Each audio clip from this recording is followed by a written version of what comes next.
आज की इस वीडियो में हम इससे रिलेटेड क्यूरी बनाएंगे कि एम्प्लॉय जिनकी सैलरी अपने मैनेजर से ज़्यादा है। कभी कभी ऐसा होता है कि कुछ एम्प्लॉयज़ होते हैं एक्स्ट्रा ऑर्डिनरी जिनकी सैलरी अपने मैनेजर से ज़्यादा होती है, तो फिर हमें उन एम्प्लॉय का डेटा प्रिंट करके दिखा दें या बता दें, इस तरह की रिक्वायरमेंट्स अगर हमें दी गई हो तो हम कैसी क्यूरी बनाएंगे। देखिए मेरे पास हम देखिए ये एम्प्लॉय होता है ना, एम्प्लॉय का एक टेबल होता है, उसमें एम्प्लॉय नंबर, नेम, उसमें सारे एम्प्लॉयज होते हैं, तो उसमें मैनेजर भी होता है हमारे पास, वो भी एक एम्प्लॉय ही है ना। लेकिन आगे एक मैनेजर का कॉलम होगा जिसके आगे हर एम्प्लॉय का जो मैनेजर है, जो मैनेज करे उस एम्प्लॉय को, उसकी आईडी भी लिखी होगी।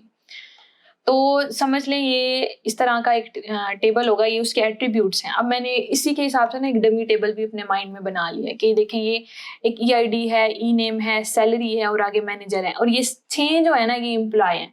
इनमें से जो 1 2 का जो मैनेजर है ना वो ये 3 है। देखेंगे 3 का कोई मैनेजर नहीं है, 4 का भी कोई मैनेजर नहीं है, लेकिन 5 और 6 का मैनेजर कौन है? ये 4 है, यानी अयान। अयान और आमिर जो है ना इस टेबल के अंदर मेरे पास मैनेजर्स हैं। कुछ शर्जील और वकास के हैं, कुछ सुबान और अजान के हैं। अगर हम अब हमारे पास क्या था कि वो एम्प्लॉय जिनकी सैलरी अपने मैनेजर से ज्यादा हो, तो मैंने टेबल के अंदर ना देखे 2 ऐसे एम्प्लॉयज डाले हुए हैं, यानी कि एक शर्जील है। अब देखिए आमिर की सैलरी है 30,000, लेकिन शर्जील की है 35,000, अपने मैनेजर से ज्यादा। इसी तरह से अयान की सैलरी है 40,000, तो मिस्टर सुबान की सैलरी क्या है? 50,000। उसकी मैंने सैलरी 10,000 अयान से ज्यादा डाल दी। तो अब ना हमारे पास कौन से एम्प्लॉय हो गए? शर्जील हो गए और सुबान हो गए। हमने इनका डेटा प्रिंट कराना है। तो अब इसकी क्यूरी हम कैसे बनाएंगे? इसके लिए हम जरा को रिलेटेड क्यूरी का कॉन्सेप्ट यूज करेंगे। ठीक है, तो आई होप कि मैं आप लोगों को अच्छे से समझा सकूं ये और आप लोगों को समझ आए। तो हम क्यूरी लिखते हैं। सबसे पहले मैंने ना एम्प्लॉय का नेम बताना है ना, तो मैं ऊपर से स्टार्ट कर लेती हूँ। Select employee name. चलिए मैं एम्प्लॉय नेम भी बता सकती हूँ, उसका सारा डेटा भी बता सकती हूँ, और हम एक ही टेबल के अंदर है, फ्रॉम एम्प्लॉय। लेकिन अब जरा इस टेबल को ना हम एक नाम दे देते हैं ई का। ठीक है, अब हमने चेक करना है where salary greater than any, ये लगा देते हैं हम लोग। अब मैं यहाँ पे सब क्यूरी लिखती हूँ। सेलेक्ट सैलरी फ्रॉम एम्प्लॉय, और इसको मैं ई कह देती हूँ या एम कह देती हूँ। ई मैंने पहले डाला हुआ है तो एम। तो यहाँ पे ये मुझे मैनेजर, मैंने इस टेबल में मैनेजर को उठा लेना है ना, तो मैनेजर। अब मेरे पास क्या होगी? जहाँ पे where E dot M I D equal to M dot employee number E I D. ठीक है, ये आ गया। अब इस क्यूरी से ना हमें वो नाम मिल जाएंगे, लेकिन अब ये क्यूरी कर क्या रही है ये भी तो हमने समझना है ना। तो हमने क्या किया, एक एम्प्लॉय का टेबल लिया, उसको ई कह दिया, और फिर मैंने एक दूसरा टेबल लिया, उसको मैंने एम कह दिया। अब यहाँ से ना मैं अगर यहाँ पे इसको देखूं तो वो सबसे पहले इस EID 1 को उठाएगा। ठीक है, और उसकी MID क्या है? 3 है। तो सबसे पहले ये एम्प्लॉय नेम यानी कि 1 ले लेगा यहाँ पे, EID ई की MID, तो ये शर्जील होगा ना सबसे पहले। देखें ये शर्जील है और उसकी MID क्या है? 3। ये 3, और वो पहली वाली इससे कंपेयर होगा, फिर दूसरे वाली से कंपेयर होगा, फिर वो तीसरे वाली आईडी से, तो ये उठा लेगा, तो ये इसकी सैलरी उठा लेगा, और इसकी सैलरी क्या है मेरे पास? 30,000।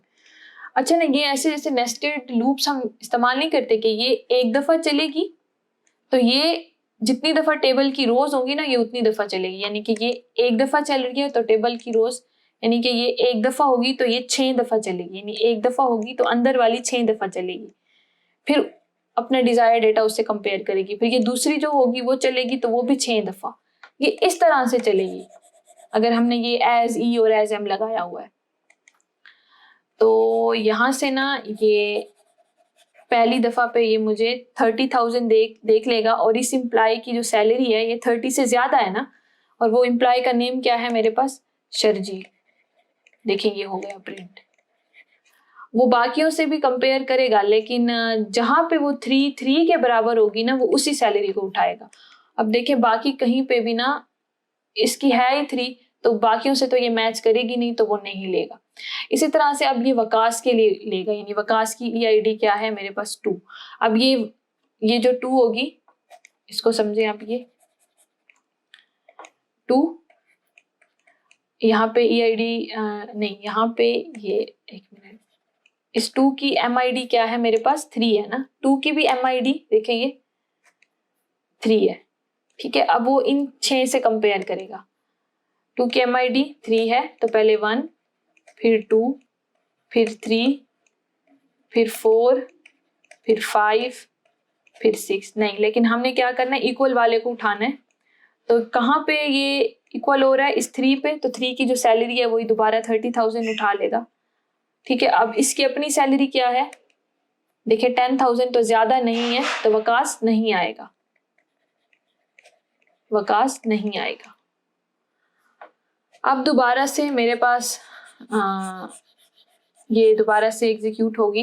एम्प्लॉय की ID क्या है, 3 वाले एम्प्लॉय के लिए होगी, और 3 जो है मेरे पास आमिर खुद है, तो आमिर की तो नल ही है, तो वो तो लेगा ही नहीं, यानी कि आमिर भी यहाँ पे, उसकी तो कहीं से मैच ही नहीं हो रही होगी ना, कि उसकी EID किसी के अंदर ही नहीं है। देखे ना यहाँ पे, देखें ये नल है, ठीक है। सेम अयान का भी यही सीन हो जाएगा, आमिर के लिए भी नहीं आएगी, अयान के लिए भी नहीं आएगी। मैं आपको ना इसका अंदर का ना, कि किस तरह से ये एग्जीक्यूट हो रही है और पीछे बैकएंड पे क्या हो रहा है वो बताना चाह रही हूँ। फिर अब देखें सुबान, तो सुबान की है, ये देखें आमिर की भी आ गई, और अब देखें 5, तो सुबान की सैलरी क्या है मेरे पास 50,000, ठीक है। यहाँ पे आ गया ये 50,000, और इसको हटा देते हैं। अब देखिए मेरे पास सुबान के पास यहाँ पे MID में क्या आ रहा है, 4 आ रहा है, ठीक है। सुबान के MID क्या है मेरे पास 4 है, 4 1 से कंपेयर होगी, 2 से, 3 से, 4 से, एंड 5 से, एंड देन 6 से, तो ये इससे हो गई। अब इसकी सैलरी क्या है मेरे पास, जिसकी ID 4 है, 40,000, तो ये उठा लिया इसने। अब देखिए ये 50 इससे ज्यादा है, तो सुबान का नाम आ जाएगा, ये आ गया। अब उसके बाद मेरे ख्याल से अजान है, तो उसकी ID 6 है, और उसकी सैलरी देख लेते हैं हम 35,000, यहाँ पे मैं 35 लिख लेती हूँ, ठीक है, 35,000। अब उसकी भी आगे क्या है 4 है, यहाँ पे देखें, तो देखें ये 4 1 2 3, ये दोबारा वही होगा, और ये 40,000 उठाएगा। 35,000 जो है वो 40 से बड़ा नहीं है, तो अजान की भी ना नाम प्रिंट नहीं होगा। तो एक शर्जील है जिसकी सैलरी अपने मैनेजर से ज्यादा होगी, एक सुबान की ज्यादा होगी। अच्छा, यहाँ पे मैंने एनी क्यों लगाया है, पहली बात ये कि ऐसा हो सकता है कि मेरे पास ना बहुत सारी सैलरीज आ रही हों, ऐसा भी तो हो सकता है ना, तो ये एनी इसलिए लगाया कि आगे मसला ना हो, ठीक है। तो लेस देन हम सिर्फ नहीं लगा सकते, एनी भी हमें लगाना होगा, क्योंकि हो सकता है कि बहुत सारी EIDs मैच कर रही हो। तो इस क्यूरी को हम ना SQL के ऊपर देखेंगे, तो हमें ना जरा अच्छे से समझ आएगी। तो जरा मैं अपना एक टेबल जो है ना वो जरा पहले ड्रॉप कर देती हूँ, ठीक है। अब उसके बाद यहाँ पे मैं वो टेबल क्रिएट कर लेती हूँ। ये देखिए ये सारा मैंने वही डेटा डाल दिया, 35,000, 10, 30, 40, 50 एंड हाँ सारा वही डेटा है, ठीक है। और देखिए मैं आपको टेबल भी दिखा देती हूँ, 50 एंड 30। अब वही जो मैंने क्यूरी लिखी थी ना, ये देखिए ये वाली, से वो मैंने सेम किया था, फिर ये एनी लगाया था, और फिर मैंने उस एम्प्लॉय का डेटा प्रिंट कराना था। तो एक शर्जील आ रहा है और एक सुबान आ रहा है ना, जिनकी सैलरी अपने एम्प्लॉय से ज्यादा है। तो ये देखिए आ गई, इनका सारा डेटा प्रिंट हो गया। तो ये इस तरह से कुछ को रिलेटेड क्यूरीज इनको हम कहते हैं, जिसमें हम एक ही टेबल के अंदर कुछ कॉलम्स को मैच कर रहे होते हैं। तो ये मैनेजर और ये जो एम्प्लॉय वाला है, ये काफ़ी फेमस क्यूरी है हमारे पास। तो आई होप कि आप लोगों को समझ आई होगी। इस वीडियो में बस इतना ही। अपना बहुत ख्याल रखिएगा। दुआ में याद रखिएगा, पढ़ते रहिएगा। अल्लाह हाफिज।